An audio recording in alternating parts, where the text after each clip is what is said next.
Welcome to your Defensive Stopper 30-Day Challenge. In this challenge, you'll develop the tools to become a defensive stopper so that you can shut down players in the full court or half court. Specifically, you'll master the technique of taking charges. You'll enhance your ability to stop penetration, and you'll develop the 5 habits of every good defender. Let's see it. Now we're going to go through 5 habits of good defenders. There are a lot more than just these 5 habits, but if you can develop these 5 and make them habits in your game, you'll be able to impress coaches at nearly any level of play, and you'll be able to help your team and lock down your defender more effectively.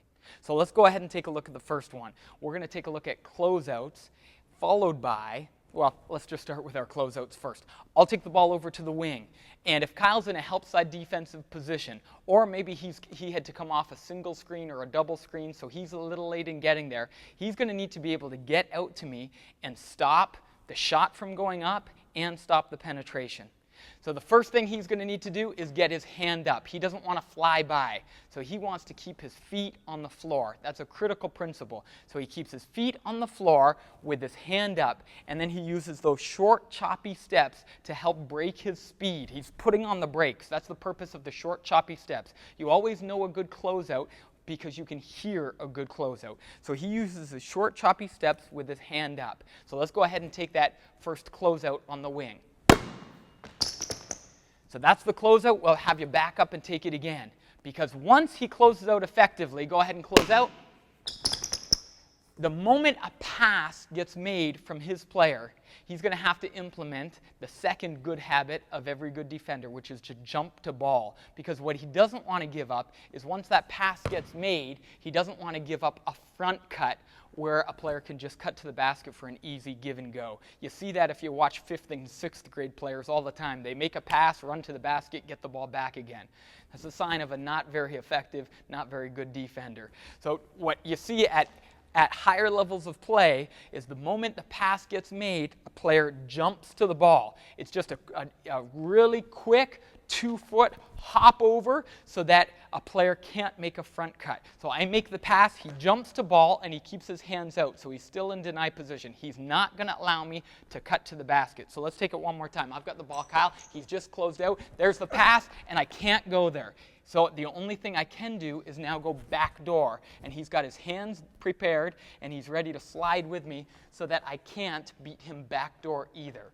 So you have to make it a habit to not only close out effectively, but as soon as the pass gets made, you have to be able to jump to ball. Once he's jumped to ball, and I've now popped out to the wing, it's critical that he sees the ball, wherever the ball may be. Most players have a habit of just following their man, and they think they're doing just fine as long as their player isn't scoring. But if you're going to be a true team defender, you've always got to be in a position to stop penetration. And in order to stop penetration, you've got to be able to see the ball. My former college coach used to talk about getting your head on a swivel, on a skewer. So your head is constantly turning. So Kyle is in a defensive position, and his head is constantly turning. He can see me if I'm still out on the wing, and I've popped out on the wing, and the ball is the far side. He's seeing the ball. And then he's ready to implement the next good habit of every good defensive player, which is to talk to the ball. He's going to talk to the ball by very simply letting the offensive player know that he's ready to stop penetration. Now, you've heard coaches talk about talking with your teammates, and that's something we won't get into now, but critical as well to communicate on defense. But one of the easiest things you can do is just talk to the ball. What do I mean by talk to the ball? Talk to the player who has the ball, who might be thinking about penetration. And you can do that by simply telling them that you've got help side to the middle, or you've got help side to the baseline. Sure, you're telling your teammates so they know which direction to force penetration, but more importantly, you're talking to the ball, because whoever that ball handler is, penetrators like to penetrate against disorganized defense. And the moment you talk to the ball and tell them, bring them my way, or you let him know, you've got help side middle, well, that penetrator is going to think twice about penetrating down your side of the lane. So you talk to the ball, and in order to talk to the ball, you have to be seeing the ball. You always want to be seeing the ball. In fact, PGC founder Dick DeVenzio said out of a 32-minute game, 31 minutes and 52 seconds, you should have your eyes on the basketball. You always need to see where your player is, but you get that head on the swivel. So you can see the ball, look away, see your player, and look back at the ball, and then talk to the ball.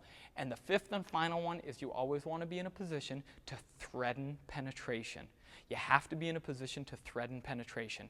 And to threaten penetration, you're going to get low, and you're very simply going to skirmish. Skirmish, you're going to make a commotion towards the ball when penetration takes place. You make a commotion with your hands and your feet. A sudden, rapid movement of your hands and feet darting towards the penetrator. What does that do? Well, you're making the penetrator uncertain. Are you going to step in and take the charge, or are you going to go back and pick up your check? Whether it's a 2-on-1 and you skirmish against the penetration, or whether it's in the half court and a player starts to penetrate and you skirmish, you're always one step away from taking the charge, and you're one step away from closing out on your check again. So you want to make it a habit of not just seeing the ball, not just talking to the ball, but then skirmishing against penetration. What we're going to have you do right now, Kyle, is we're going to have you go through a repeatable progression, and it's a simple one. You're going to close out on the ball. Once you close out on the ball, you're going to jump to the ball. And coaches, you could do this with partners in practice to work on their defensive positioning, just like a lot of coaches do in a 3-on-3 shell type drill. You can do it with just 2 players. Or you can do it by yourself, Kyle. So here's what it would look like by yourself. You'll close out on the ball, imagining that there's a player on the wing. You'll jump to the ball, imagining they've passed the ball up top.